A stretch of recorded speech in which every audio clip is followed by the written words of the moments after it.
Hi guys, my name is Chris Call. This is most likely you're in my one of my classes at Fresno City College. I'm going to give you a little brief kind of intro to wound care, okay, and some more real application stuff. Okay, first of all, okay, gloves are important. Okay, make sure they fit you. Anytime you're handling something that is wet, sticky, and not yours, you want to wear adequate protection. Okay. So this is a latex-free glove. Okay, so always make sure you're gloved up. There's always time to put gloves on. Okay, so don't wait too long. Next, I'm going to talk about gauze. Okay, so there's a few different types of gauze. Okay, this is what's called loose gauze. Okay, it's pretty affordable. It's like pennies to get some of the stuff. You can get it in large amounts. It's great to have. It absorbs, we'll call blood very, very, very well. It is very porousy, which means you can almost see through it to an extent. Okay, you guys can see how spread out that is, that webbing. Okay, so that's regular gauze. Okay, these are non-sterile, just so you know. Okay, these are what's called sterile gauze. Okay, just because it's in its own separate container. Okay, so this one here, okay, this regular gauze is the same thing as this. Okay. Okay, so these are exactly the same thing. This one's sterile and one's not. Okay. The nice thing about those gauze pads are that you can see that pretty well. They absorb blood very well. Okay.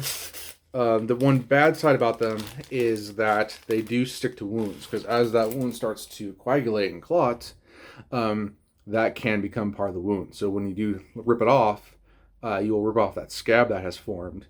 And so then you have to somehow control that bleeding all over again. Okay. This other one that I opened up, okay, is a non-adherent, okay, gauze pad. Okay. And if you could tell, this one is almost shiny. Okay. It's not as porousy as this one is. Okay.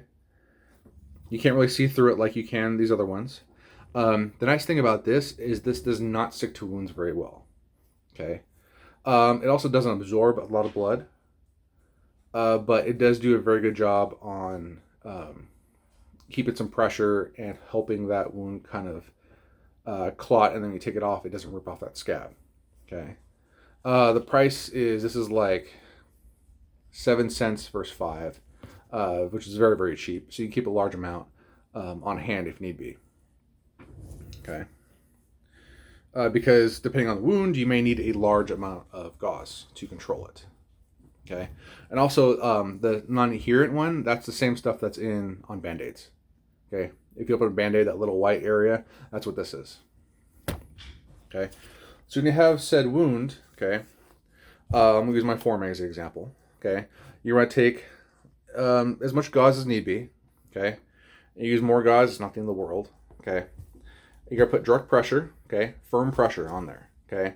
So I'm not gonna be just hold it really gentle. I'm gonna hold it really, really firm, okay, to try and slow down that bleed. Hopefully it clots, okay. Depending on the size. If it's a little paper cut, you probably just need to wash it in soap and water and then put a Band-Aid on it. I'm talking about a little bit larger cuts, okay, maybe full thickness all the way through the skin, or partial, or so you get like a good amount of bleeding going on. So put firm pressure on there, okay? Again, make sure you're gloved, okay? Really, really important, okay? Get as much gauze on there as you need be, okay? Once you have that on there, you can, if it's starting to slow down, you can secure it in place, okay? So this is a non-adhesive dressing, okay? So the maker of this is Powerflex. So what this is nice is it's not sticky, okay? But it sticks to itself, okay? So I've said wound on here. I'm going to take this bandage. I'll put it over, given I'm most likely not doing this to myself, hopefully. Okay. Making sure it's snug but not overly tight. Okay.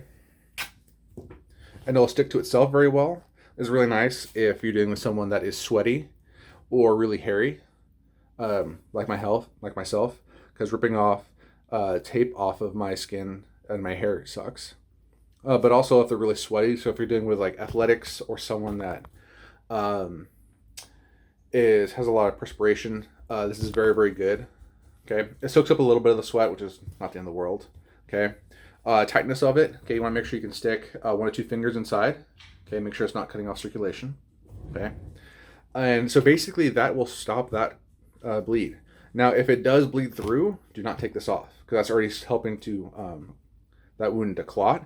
You're just going to add more gauze on top, okay, and then you secure it down with more. Okay, this is the only thing I have right now since school is closed. Okay, but just keep putting on and on, and more and more and more. Now, if you do have an arterial bleed, okay, and that's going to be the one that's going to be like, you'll see like the spurting, okay, usually. Those will require, again, the direct pressure and some kind of compression wrap over it.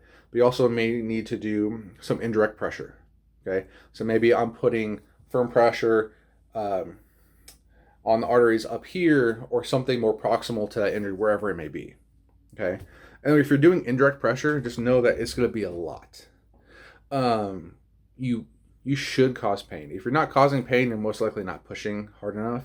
That's a realistic side of it, because I need to push hard enough that I'm slowing down or completely stopping that bleed or circulation and that pulse from coming down here.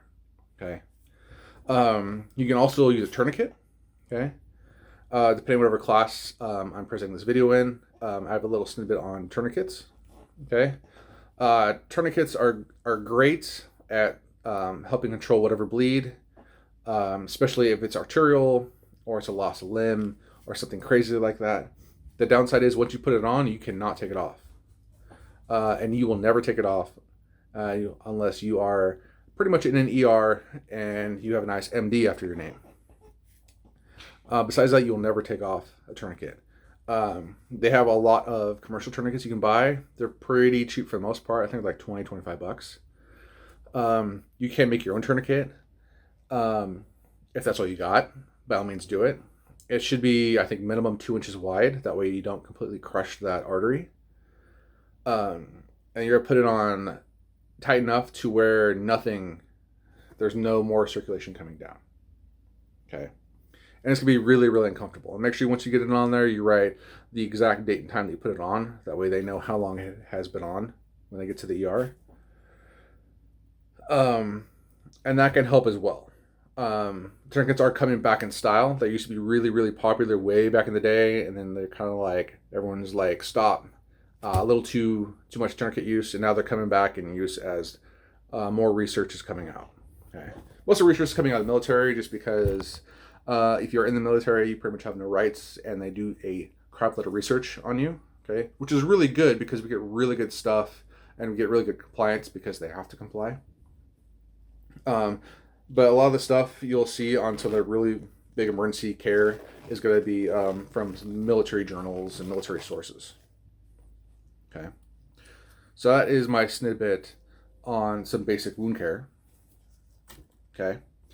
Next thing to cover is splinting. Okay, so splinting, depending on whatever area you're dealing with. Okay, make sure you glove. Okay, that's always really, really important. Okay, it's always better to glove than not glove. Okay, and it takes an extra 5 seconds that there may be a little bit of discomfort for. Okay, so once you're gloved, okay, you're going to take whatever body part there is, okay, that you suspect, whether the really bad injury or fracture, whatever it may be. You want to immobilize it. Okay, so let's say I hurt my wrist. Insert whatever situation you want to. Okay, that caused that. It could be fracture. It could be really, really badly sprained. You don't quite know yet, but still you want to immobilize it. Okay, you can do self-splinting. Okay, which is this wrist. Okay, I'm just gonna hold against my body, and that's self-splinting, and that's fine. If I want to hold it like this until I get to ER, urgent care, or another more trained healthcare provider, by all means, I can hold like this, which is fine as long as I don't move. Okay, but if you actually want to put it in an actual splint, okay, which is fine, you can do that. Now, some things to worry about. Okay, I'll take this glove off. Okay, so when you're splinting whatever injury, you always want to make sure that they have distal circulation. neurologic feeling, pulse, and all that stuff. Okay, so the best way to check distal circulation in one of the extremities is do a cap refill. Okay, so I'm going to squeeze my finger really hard, squeeze all the blood out. Okay, I'm going to watch it turn from white back to pink. Okay, it should take less than 2 seconds. Okay, if it takes longer than 2 seconds, I'm either old, okay, elderly population, I have some kind of underlying medical condition, maybe even some medications can cause that, or for whatever reason, something is blocking blood flow or slowing it down from whatever my injury site to that extremity. Okay, and cold. Cold's another big thing. That's really, really, really cold. Okay, so let's say I hurt my wrist. Okay, I come up. Okay, I do cap refill. Okay, I have good return there. Okay, I have sensation. I can feel this. I maybe have a little bit of movement. Okay, you don't want to force it. Okay, just because that could cause more pain down here at the injury site. Okay, well, that's good. Okay, now I can splint it. There's a few different ways you can splint that. Okay, you can use a commercial splint. Okay, this is what's called a SAM splint. Okay, there's tons of different versions of splints. This one has some aluminum inside of it. Okay, and it's this pretty soft dressing that I can manipulate however I want, and it'll stay in that position. Okay, so if I'm going to do a forearm, okay, given I'm doing this on someone else, so I can prep it. Okay, this is called like a tongue splint, so I'm going to come up from both sides. Okay, and I might even, like, if the person's about the same size as I am, I will pre-mold this to myself before I put it on them. That way it just takes some pressure off from me manipulating it on them. Okay, because they're pressed pretty firm. Okay, so I'm just kind of molding it to myself. Okay, and it'll stay in that position wherever I have it. Okay, and then from there, okay, I would take an ace wrap. This is hard to do myself, given. Okay.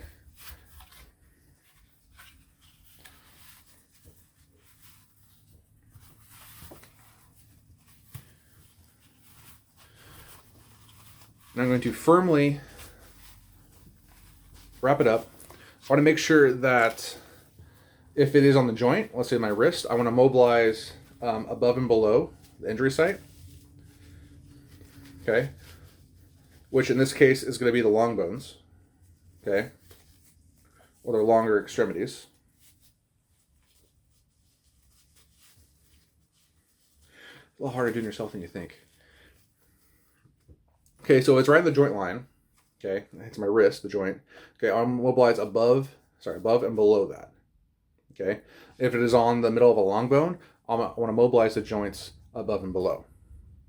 Okay, now in terms of things, I should really have like a longer bandage for this. Okay, for when it secures better, looks prettier, and so forth. But for this one, I'm going to mobilize the wrist. Okay, so this split is coming down all the way to my fingers. Okay, right there. Okay. It's also coming up really up high. I'm also somewhat immobilizing my elbow, so I really can't extend much beyond that. I mean, I can force it, but I gotta really like push it. Okay. It is snug all on my wrist. Okay. So I really can't move it a lot. Okay. So this is really good because not only am I eliminating movement of my wrist, but also my forearm. Okay. So I can't really pronate and supinate my forearm too much, which is really good because that can play around with different spots on the injury site. Okay. Once I get my splint back on there, I want to again recheck pulse, neurologic, all that stuff. Okay. So I'll go cap refill. Okay. That's good. That's normal. I have a little movement. I can still feel everything. Everything's good. Okay. If for whatever reason you checked pulse or cap refill, neurologic sensation and all that stuff before you put the splint on, and then after you put the splint on, you lost some of that, then there's something probably wrong with your splint. You got to readjust that. Okay. Either it's too tight or pushing on something that is blocking off or pinching the nerve or blood vessel. Okay. So that's really, really important. I can also put myself in a sling if I had one. Okay. I don't, otherwise I would. Okay. Because I can further just allow my entire arm to just relax. Okay. That can help control pain a tremendous amount. Okay, so that's really, really important to do. Okay, if you don't have said commercial tourniquet, or sorry, commercial splint. You can use cardboard. Cardboard's great. Okay, it's everywhere. Dumpster dive for some cardboard. Okay, you can form it, you can cut it. No one cares. Okay. Nice thing about cardboard versus the commercial splint, or the SAM splint, is this has aluminum in it, which can't go through a metal detector. Okay, cardboard can. Okay, and so easy. I'll just bend it however I want. Okay, got to think outside the box a little bit.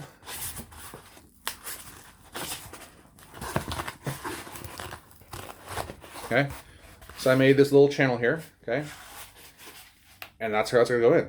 Okay, it still comes up high enough on my hands, and it comes down low enough to get the rest of my forearm. It's not going to cover my elbow for this one, which is fine. It still works. And then again, I would cover it with my IS wrap, okay, and secure it in place.